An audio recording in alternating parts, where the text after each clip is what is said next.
Friends இந்த அல்ட்ராஸோட gear box ஆயிலோட condition பாருங்கள்.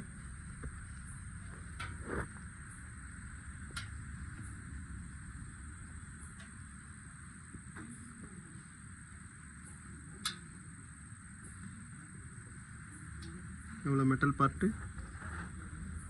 Friends. அதே மாதிரி ஆயிலோட லெவலும் பாருங்கள் எவ்வளோ இருக்குது ஃப்ரெண்ட்ஸ். ஒரு வண்டியோட கியர் பாக்ஸ் ஆயில் வந்து பார்த்திங்கன்னா 2லேருந்து 2.5 லிட்டர் வரைக்கும் வரும். சில வண்டிகளில் 3 லிட்டர் கூட வரும். ஆனால் ஆயிலோட கெப்பாசிட்டி கம்மியாக இருக்கும்போது வந்து பார்த்திங்கன்னா அங்கே 50 கியர் வரைக்கும் வந்து பார்த்திங்கன்னா ஆயிலோட சர்க்குலேஷன் கிடைக்காது. ஆயிலோட சர்க்குலேஷன் உங்களுக்கு கிடைக்கலன்னும்போது வந்து பார்த்திங்கன்னா 50 கியரில் இல்லை பேரிங்கில் ஏதாவது வந்து பார்த்திங்கன்னா டேமேஜ் வந்துடும். நான் இந்த வண்டியில் வந்து பார்த்திங்கன்னா அந்த ப்ராப்ளம் தான் நினைக்கிறேன். கியர் பாக்ஸோட பேரிங் தான் டவுட்டாக இருக்குது.